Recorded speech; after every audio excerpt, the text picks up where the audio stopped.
बच्चों, आप सभी का हमारे चैनल आइडियल दो क्लासेस में स्वागत है। बच्चों, आज हम आपके लिए लर्निंग आउटकम आधारित लर्निंग गेप सामग्री के अंतर्गत विषय संस्कृत लेके आए हैं, जो कक्षा 8वीं के लिए है।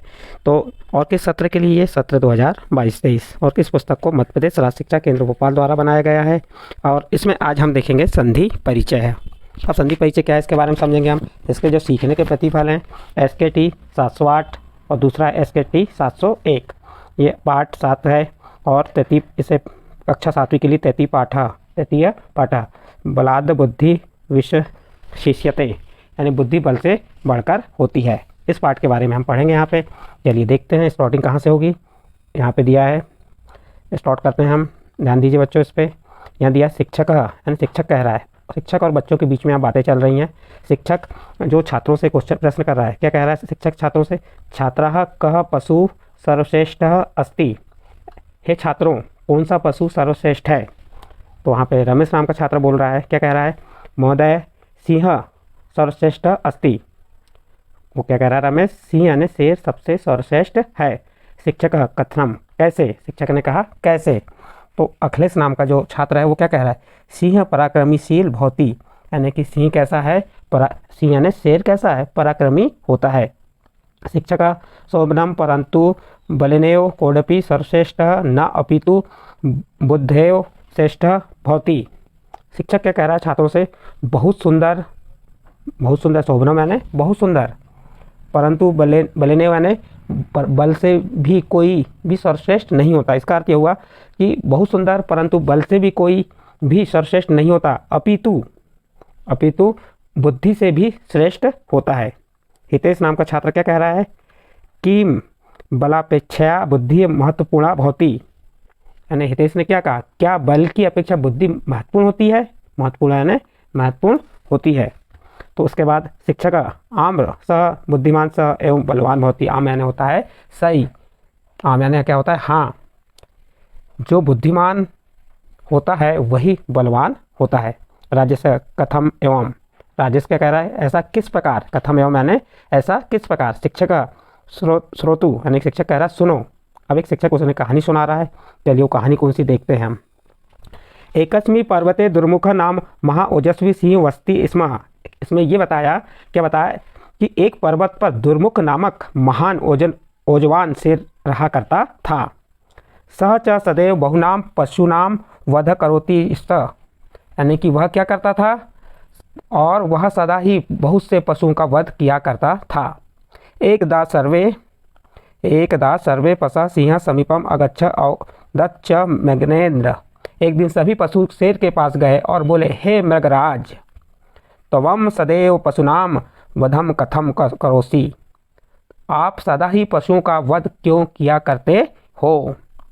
फिर इसके बाद प्रसिद्ध यानी प्रसन्न हो जाइए। वयम स्वयं तो भोजनाम प्रतिदिनम एक एक पशु, यहाँ पे कहा तो सदैव पशुनाम वध कथम करोसि, यानी कि तुम सदैव पशुओं का वध क्यों करते हो? प्रसिद्ध हो जाइए, यानी कि आप प्रसन्न हो जाइए। हम अब आप ही आपके भोजन के लिए प्रतिदिन एक एक पशु भेज दिया करेंगे। इस प्रकार से इसका यहाँ तक अर्थ कंप्लीट हुआ। फिर देखते हैं आगे क्या कह रहा है। आगे में ततः सिंह औदत यदि यूयम एवं इच्छा तही ता कुर्वत। इसके बाद शेर बोला, यदि तुम सब ऐसा चाहते हो तो वैसा ही करें। ततः प्रभृति एक पशु प्रतिदिन क्रमेण सिंह से समीपम गच्छति, यानी कि उसके बाद एक एक पशु शेर के पास प्रतिदिन जाने लगा। एकदा कस्य सस्कस्य वार समायातः, एक दिन एक खरगोश की बारी आई। सूर्योदय के समय सिंह समीप गच्छन् च अचित्यंत मम मरण तु निश्चित एव अतः मंद गतेव गच्छामि। एक दिन खरगोश की बारी आई। सूर्य निकलने के समय शेर के पास जाते हुए उसने विचार किया, मेरी मृत्यु तो निश्चित ही है। मंद गते यानी धीरे धीरे, देखो मम मरण तू निश्चित है, यानी कि मेरी मृत्यु तो निश्चित ही है। अतः मंद गतेव यानी धीमी गति से ही चलता रहा, गच्छामि यानी चलता रहा। अनंतर स्वजीव रक्षाणे उपाय चित्वय्त्वा सह सिंह से समीपम अगच्छत। इसके बाद अपने जीवन की रक्षा के लिए उपाय पर विचार करके वह शेर के पास गया। देखिए यहाँ पे एक खरगोश था जो सूर्योदय से उठा और वह ये सोचने लगा कि मेरी मृत्यु तो निश्चित ही है। वह सोचते सोचते धीरे धीरे किसके पास गया? शेर के पास गया। तत् सिंह तु क्षुद्या पीड़ित आसीत। क्या कह रहा है इसमें, वहाँ शेर तो भूख से बहुत कष्ट पा रहा था, पीड़ित यानी पीड़ित कष्ट हो गया। अति क्रोध, अति क्रोध बहुत क्रोधित होकर, स सस्कम अस्पश्य च तम विलम्बने, बहुत क्रोधित होकर उसने खरगोश से पूछा तुम देर से क्यों आए हो। चलिए देखते हैं आगे क्या बोला खरगोश ने।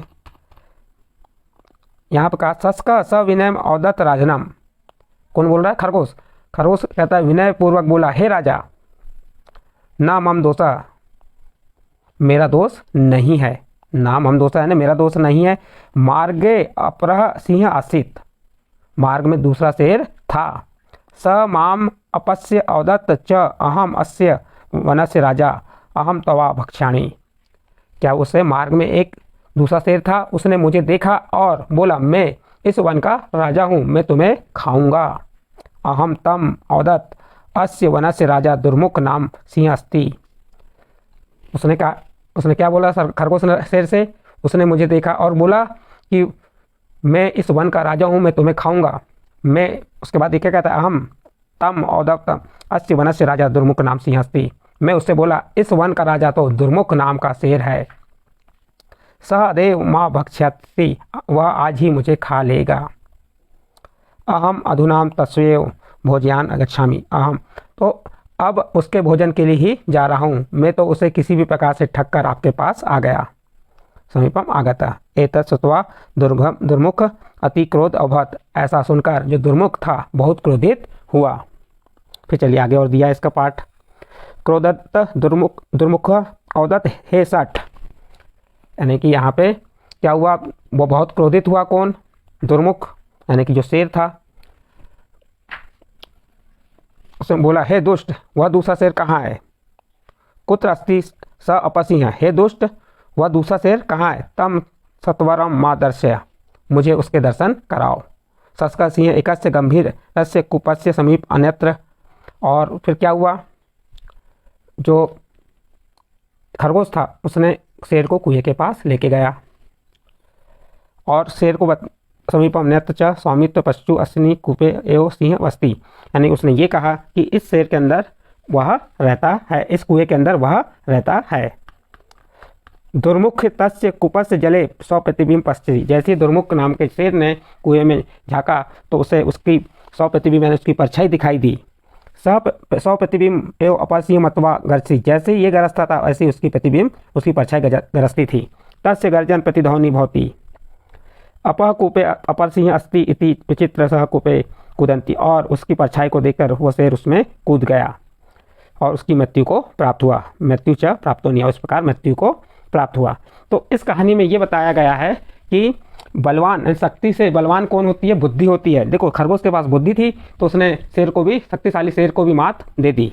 इस प्रकार से यहाँ पे आपका ये पाठ था समाप्त हुआ। अब इसकी जो शिक्षक गतिविधि निर्देश दिए हुए हैं, देखिए शिक्षक दिए गए गद्यांश के उचित आरोह अवरोह के साथ वाचन करें और छात्रों से अनुवाचन कराएं।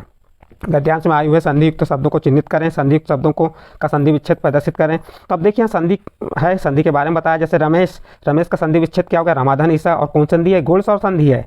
फिर देखिए अखिलेश, अखिल धन ईसा, अखिलेशा, ये गोल सौर संधि है। हितेश, हित धन ईसा, गोल सौर संधि। बल अपेक्षा, बल धन अपेक्षा यानी कि दीर्घ सौर संधि। सदैव, सदा धन एव, सदैव, ये कौन सी संधि हो गई, वृद्धि सौर संधि हो गई। महोजस्वी तो महाधन ओजस्वी, और बुद्धेव, बुद्धिया धन एव, कोडपी, कोधन अपी। तो इस प्रकार से यहाँ पे जो संधि विच्छेद दिया गया और ये संधियों के नाम दिया गया।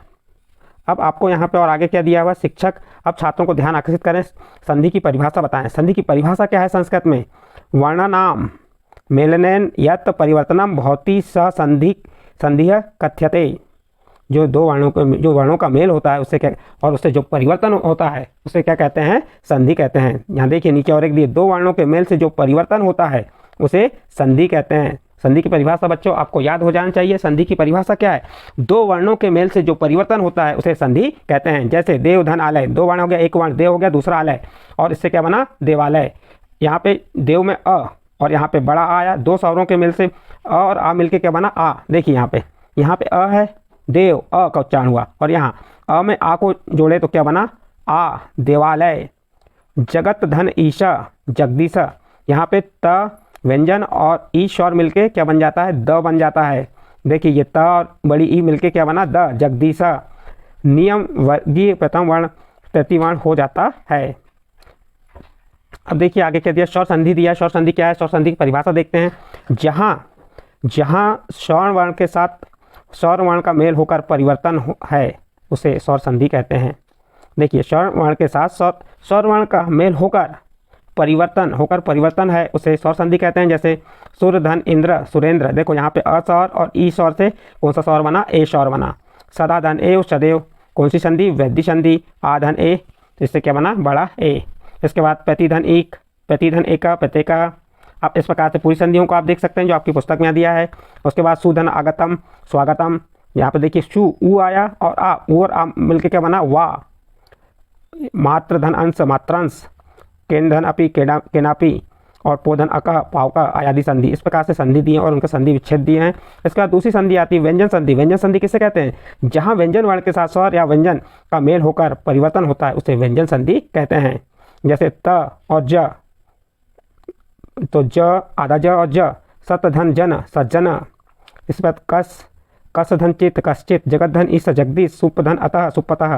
तो इस प्रकार से व्यंजन संधि कंप्लीट हुई। नेक्स्ट अब गतिविधि और अभ्यास देखते हैं। वर्कशीट 1 दिया है, पाठ सामग्री अभ्यास कार्य, रिक्त स्थानापूर्यत, पूर्णानाम, मेलनम, नेम। तो यहाँ खालिस्तान में आ जाएगा यत परिवर्तनम भवति। महाधन, उदय, महोदय। बलेन, धन, एव, बलेनेव। केनापि, केन, धन, अपि, केनापि। नेक्स्ट सेकंड नंबर क्वेश्चन देखते हैं। संधि विच्छेद कृत्वा संधि नाम लिखता है। संधि का विच्छेद करके संधि का नाम लिखना है। प्रतिधन एक, क्या हो गया, प्रत्येक। प्रत्येक का संधि विच्छेद करना था तो क्या बन गया, प्रतिधन एक, प्रत्येक हो गया। और ये कौन सी संधि, यण संधि है। स्वागतम, सुधन, आगतम, कौन सी संधि है, यण संधि। गायकः, गे, धन, अकः, ये कौन सी संधि, आयादी संधि है। पौनः, पो, धन, अनः, कौन सी संधि हो जाएगी, आयादी संधि हो जाएगी। इस प्रकार से यहाँ पे प्रत्येक संधियों को आपको हमने लिख के बता दिए हैं। देखिए देव, यहाँ पे क्या दिया, देव, देवेंद्र, देव, धन, इंद्र, गुण संधि हो गई। सूर्योदय, सूर्य, धन, उदय, गुण संधि हो गई। अधेव, अध, धन, एव, वृद्धि संधि हो गई। तो इस प्रकार से यहाँ प्रत्येक संधियों को आपको लिख के बता दिए। आप एक एक का अध्ययन अच्छे से कर लीजिए। नेक्स्ट आगे चलिए, आगे क्या दिया देखते हैं। और संधि कृत्वा संधि नाम लिखत, यहाँ पे विच्छेद में दिया, इसका संधि बनाना है। तो जगत, धन, इस क्या हो गया, जगदीश, कौन सी संधि है, व्यंजन संधि। सत, धन, जन, सज्जन, कौन सी संधि है, व्यंजन संधि। दिक, धन, गज, दिग्गज, कौन सी संधि है, व्यंजन संधि है। अच, धन, अंतः, अजंतः, व्यंजन संधि। बुद्ध, धन, धी, बुद्धि, व्यंजन संधि। इस प्रकार से आपका तीसरा नंबर कंप्लीट। इसके बाद चौथा नंबर देखिए, उचित योज्यत, यानी कि आपको सही जोड़ी मिलान करना है। तो यहाँ पे आप मिला दीजिए। ये रविंद्र, कौन सी संधि है, दीर्घ संधि है। महोदधि क्या है, वृद्धि संधि है। नायका, आयादी संधि है। महोत्सव, गुण स्वर संधि है। और भारत स्थित पूर्व रूपेण संधि है। और यद्यपि यण स्वर संधि है। इस प्रकार से यहाँ संधियों को हमने मिलान करके आपको बता दिए, आप देख सकते हैं। नेक्स्ट अगला प्रश्न देखते हैं, प्रश्न नंबर 5। निर्देश निम्नलिखित गद्यांश को ध्यानपूर्वक पढ़कर प्रश्न को उत्तर दीजिए। वेलिया ग्रामस्य कस्मिंश्च जलाशय अनागत विधाता प्रीतमति यद भविष्य चेति नाम का त्रस्य मतस्य अवसत कदाचित च जलाशय अवलोक्य धीव्रा परस्म वदन अस्मिन् जलाशय बहवा मतस्य संति प्रभाते अस्माभि अत्र। देखिए ये जो गद्यांश दिया इसको आपको पढ़ना है पूरा और इसके नीचे प्रश्नों के उत्तर देना है। देखते हैं कौन से प्रश्न दिए हुए हैं। यहाँ दिया है गद्यांश के में आए हुए संधियुक्त शब्दों को चुनकर लिखिए।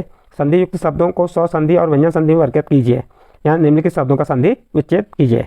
देखिए इसके बाद क्या दिया, यद भविष्य यत धन भविष्य। परस्मौदन तो परम औदन। अश्वमेव अश्वयाम एव। एचित्वा एतत् धन चित्तित्वा। एत ज्ञात्वा एतत् धन ज्ञात्वा। इस प्रकार से संधि विच्छेद करके बता दिया आपको हमने। नेक्स्ट अगला प्रश्न दिया है निम्नलिखित शब्दों की संधि कीजिए। भगवत धन सक्कत्या तो क्या हो गया, भव छक्त्या। मरण धन एव मरणमेव। समय धन अनुगुणम शम्यानुगुणम। अन्यत्र जलाशयम जलाशयांतरेण। भाग्य धन अनुसारम भाग्य अनुसारम। इस प्रकार से यहाँ पे घ नंबर की जो संधि शब्दों की संधि थी बना के बताया आपको। नेक्स्ट अगला प्रश्न है निम्नलिखित शब्दों के संधि नाम लिखिए। यहाँ आपको संधि के नाम लिखना था, हमने क्या किए उनका विच्छेद भी करके बता दिए। सच चरित्र त्रम सत धन चरित्रम कौन सी संधि है, व्यंजन संधि है। जलाशयम जल धन आशयम क्या हो गया, कौन संधि है, दीर्घ संधि है। शम्यानुसारम शम्य धन अनुसारम दीर्घ संधि है। सुखेच्छा सुख धन इच्छा कौन सी संधि, गुण संधि है। तच्चो कत्यम तत् धन च धन उक्तम कौन सी संधि हो गई, व्यंजन संधि। इस प्रकार से यहाँ पे ड नंबर का कंप्लीट हुआ। और ड नंबर के साथ ही यहाँ पे आपकी जो लर्निंग आउटकम के आधार पर जो संस्कृत के आपका संधि विच्छेद संधि के बारे में वह जानकारी पूर्ण होती है, यानी सीखने के प्रतिफल SKT 708 एंड संधि परिचय कंप्लीट होता है। यदि ये संधि परिचय आपके समझ आया है तो आप हमारे चैनल आइडियल क्लासेस को सब्सक्राइब कीजिए, लाइक कीजिए एवं अन्य ग्रुप में शेयर जरूर कीजिए।